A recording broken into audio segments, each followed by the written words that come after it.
皆さんおはようございます。여러분 안녕하세요. 케이코의 일본어 수다방 케이코입니다. いかがお過ごしでしょうか。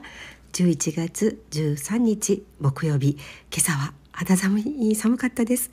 今日はね、韓国で、수능 시험、日本ではセンター試験に当たるのかな、大学入学のためのセンター試験、수능 시험이 있는 날이죠。昨日の夜からニュースでね、いろいろ今日の気温だとか服装だとか受験生の方々へ注意事項が報道されていたんですけれども、日本ではあまりない風景だなと個人的には感じました。어제 밤 뉴스를 보니까 수능 시험에 관한 뉴스가 되게 많았어요. 수험생들에게 주의사항이라든지 오늘의 기온, 날씨라든지 그리고 뭐 복장은 이러는 게 좋겠다. 건강관리는 이렇게 하고 또 항공 그리고 증권가 은행 같은 그 영업시간이 1시간 정도 늦어진다는 그런 뉴스 내용을 들으면서 와, 이거 정말 한국은 일본이랑 많이 다르다는 생각을 새삼 다시 한번 하게 됐습니다. 銀行とか証券会社のね、営業時間まで変わるんですよね。普段よりも1時間遅く営業が始まる、飛行機の飛行時間も変更があったりと、本当に韓国はこの受験生に対する配慮というか、日本では考えられない、想像できないぐらいにものすごく配慮があるなと感じました。カルチャーの違いですね。文化の違いを改めて感じました。일본에서는 이렇게까지는 수험생에 대한 배려라고 할까요? 비행기 시간이라든지 은행 영업시간이라든지 출퇴근 공무원분들 시간이라든지 고무인出勤 시간 とかね。그리고 매년 수능이 끝나면 보도되는 그런 풍경 중에 제가 정말 놀라운 것이 毎年センター試験が終わって、私がびっくりする風景の一つにニュースでね、よく報道されるんですが、遅刻しそうな受験生を例えばパトカーとか、白バイ、警察のオートバイがね、受験会場まで連れて行ってあげるという風景が見られたりしますよね。제가 정말 놀랬던 게 지각할 뻔했던遅刻しそうになった受験生、지각을 할 뻔했던 수험생들을 경찰차나 오토바이로 警察のパトカーあるいは白バイ、バイクですね、オートバイで경찰 오토바이로 수험장까지受験会場まで데려다주는, 連れて行ってあげる그런 풍경을 보고 정말 충격을 받았는데 한편으로는 좀 마음이 따뜻해지더라고요. 그런 풍경들이一方では胸が温かくなりました。社会全体で受験生を応援してあげてるんだなということが感じられて、なんだか温かい社会だなと感じました。사회 전체가 수험생을 위하여 배려해주고 뭔가 응원해주고 기도해주는 약간 그런 문화를 느껴서 마음이 한편으로 따뜻해지기도 하고 감동하기도 했습니다. 少し感動したりもしたんですが、私が住んでいる今のアパートでも주민위원회婦人会部員회인가今のアパートで、住民の委員会婦人会なのかなから受験生の皆さんに、応援の意味を込めたプレゼントを分けていたりするんですね。수험생들에게 아파트 주민위원회 같은 데서 커뮤니티 센터를 가면 수험생을 위한 선물도 드리고 준비하고 그러고 있더라고요. 그리고 현수막도 수험생 여러분 힘내시라고 아파트 입구에 붙여져 있는 걸 보고 와, 정말 따뜻하다 그렇게 느껴졌습니다. プレゼント、受験生に対する応援のね、プレゼントがアパートの婦人会からあったり、あるいは、アパートのゲート入り口のところに受験生の皆さん頑張ってください、ファイティン応援しますというような、幕がね、かかっていたり、そういうのを見て、少し胸が熱くなりました。私の娘も今高校生、高校まだ1年生なんですけれども、우리 딸도 지금 고등학생이에요. 고1이긴 한데 2年後には受験生のお母さんの立場なんだと思うと少しドキドキします。 2년 후에는 저도 수험생 엄마 입장이라고 상상하면 가슴이 두근거리기도 합니다. 한국의 수능 시험에 대한 질문을 일본 분들한테 자주 듣는데 한국의 수능試験 正式名称は修学能力試験ですよね。数学能力시험이죠.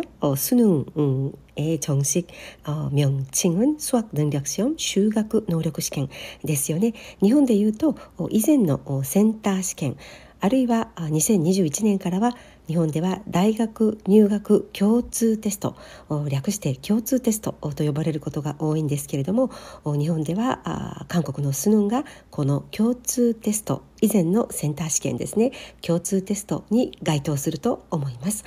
일본에서는 대학 입학 공통 테스트라고 하는데요. 2021년부터 명칭이 센터 시험에서 이 공통 테스트로 변했어요.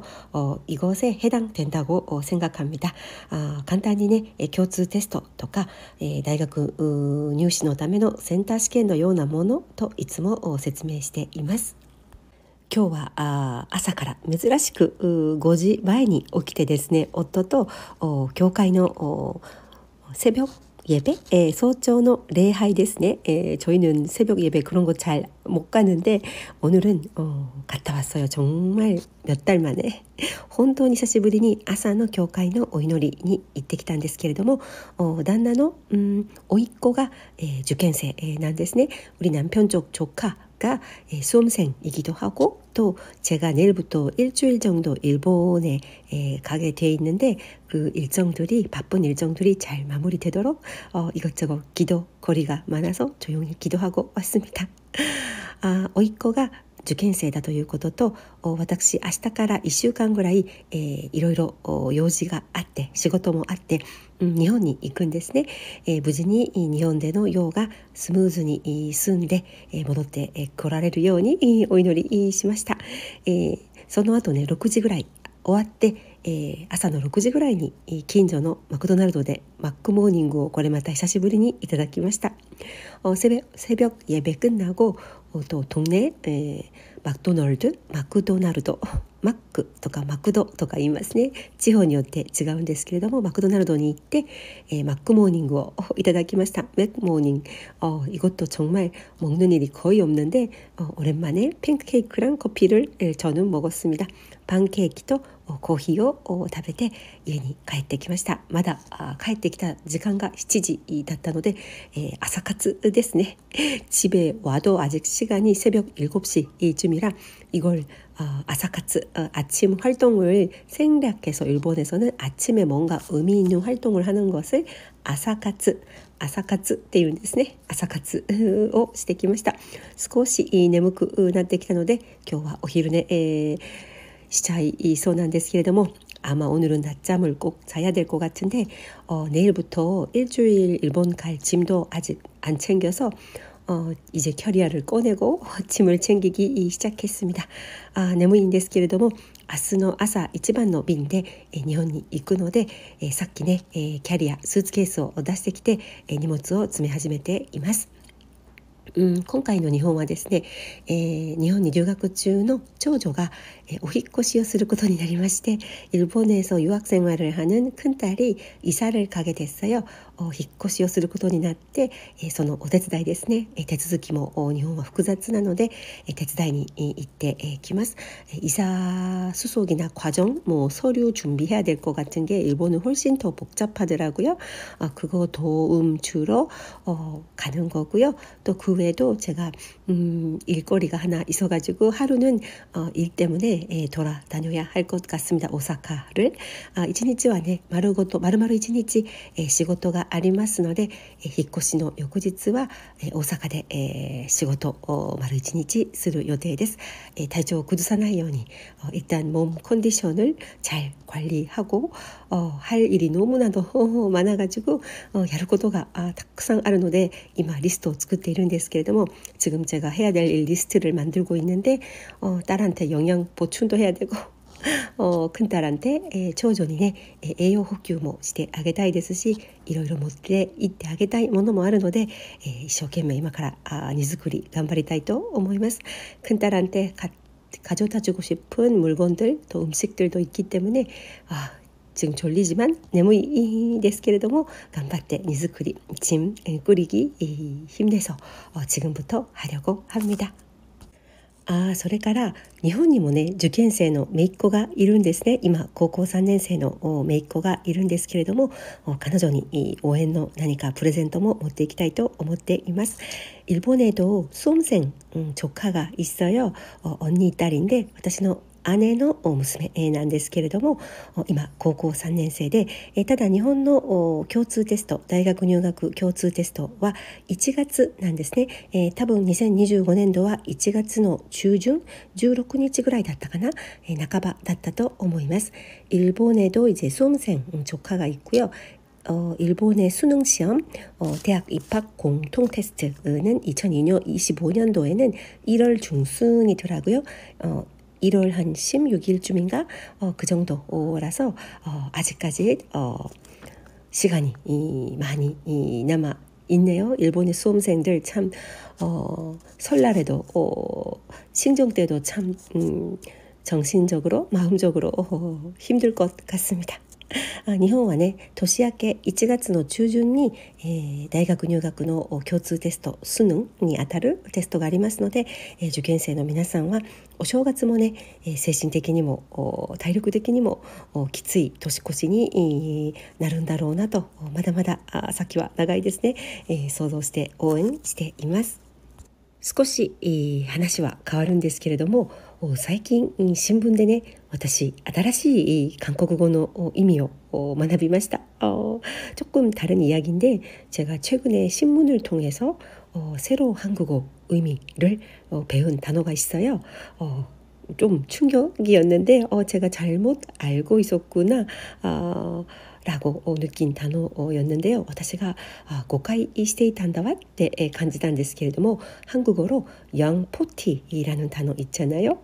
영포티, 양그 포티若い40代という意味ですよね。젊은 40대라는 뜻으로 쓰이는 영포티 그 단어가 칭찬이 아니라 비아냥거림 처럼 사용되고 있다는 기사를 봤어요.